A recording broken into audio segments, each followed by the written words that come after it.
কিয়ামতের আগে আগে আরো কিছু মানুষকে আল্লাহ পাক কিন্তু শূকর এবং বানরে পরিণত করবেন। এই হাদিসটা কি জানেন? হাদিসটা শুনে রাখেন, এটা আখিরুজ জামান বা কিয়ামতের আলামত সংক্রান্ত হাদিসগুলোর মধ্যে পাবেন। আল্লাহ রাসূল সাল্লাল্লাহু আলাইহি ওয়াসাল্লাম বলেছেন, কিয়ামতের আগে আগে আমার উম্মতের মধ্যে, ভালো করে শোনেন, কিয়ামতের আগে আগে আমার উম্মতের মধ্যে একদল মানুষ বের হবে যারা মদ পানকে হালাল মনে করবে। কাকে? মদ পান করাকে হালাল মনে করবে। যারা বাদ্যযন্ত্র, গায়িকা, নায়িকা এগুলো নিয়ে নর্তকী নাচাবে রাতের বেলা, এগুলোকে হালাল মনে করবে।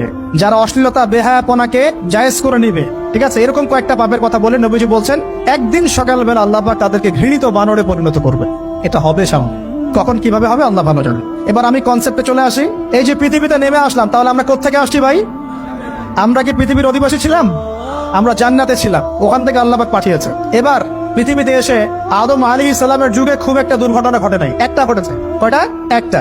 ভাই হাবিলের কোরবানি কবুল হয়, কাবিলের অন্তর্দাহ হয়, জ্বালা হয়। কেন হাবিলেরটা কবুল হবে, কাবিলের কেন হচ্ছে না? এই হিংসার বশবর্তী হয়ে কাবিল হাবিলকে হত্যা করে ফেলে।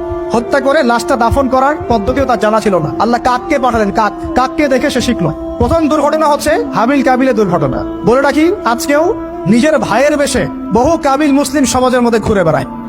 নিজের ভাইয়ের লেবাসে, পোশাকে, সুরতেই বহু কাবিল এখনো কিন্তু মুসলিম সমাজে ঘুরে বেড়ায়। তো আমরা কাবিলদেরকে কাবিলের পরিণতি সম্পর্কে সচেতন করতে চাই। হাবিল বলেছিল, তুমি যদি আমাকে মারতে আসো, আমি তোমাকে মারার জন্য হাত বাড়াবো না। হাবিল জান্নাতে যাবে আর কাবিল জাহান্নামে যাবে। কেন কাবিল জাহান্নামে যাবে? নবীজি বলেছেন, পৃথিবীর প্রথম হত্যাকাণ্ড সংগঠিত করেছে কাবিল। এই কারণে পৃথিবীতে যত খুন হবে, সমস্ত খুনের পাপের একটা অংশ কাবিলের আমলনামায় যোগ করা হবে। বলে নাউজুবিল্লাহ। একটা কথা মনে রাখবেন, সদকায়ে জারিয়া যেমন আছে, গুনাহে জারিয়াও আছে। একটা মদের দোকান দিয়েছেন, যত মানুষ মদ খাচ্ছে, সমস্ত গোনার একটা অংশ আপনার কাঁধে আসছে। সিনেমা হল করেছেন, মানুষ সারাদিন নেকটা ছবি দেখে, নগ্ন ছবি দেখে, যত মানুষ এখানে পাপ করবে, সমস্ত পাপের একটা অংশ আপনার কাঁধে যাবে।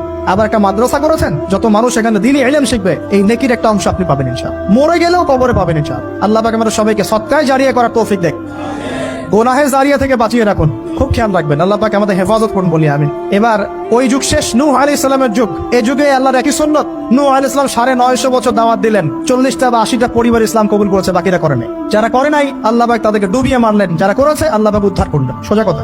আজকে সারা পৃথিবীতে যত মানুষ আমরা বেঁচে আছি না, আমরা কোনো না কোনো ভাবে ওই 80 পরিবারের সদস্য। আমরা ভাই ভাই, আমরা ওই ফ্যামিলি, 80 ফ্যামিলির অন্তর্ভুক্ত। কিরকম করে? নূহ আলাইহিস সালামের 4 সন্তান ছিল। কয় সন্তান? এক সন্তানের নাম হচ্ছে হাম। কি নাম? হাম। হাম ছিল একটু কালো বর্ণের। হামকে দিয়ে আফ্রিকার কন্টিনেন্টে যত মানুষ দেখছেন ব্ল্যাক স্কিনের, কালো স্কিন, এরা সবাই হামের বংশধর। মজা না বিষয়টা? মানুষের অস্তিত্ব পৃথিবীতে, ইতিহাস, এগুলো খুব ইন্টারেস্টিং টপিক। ইতিহাস পড়তে থাকলে আপনি ডুবে যাবেন।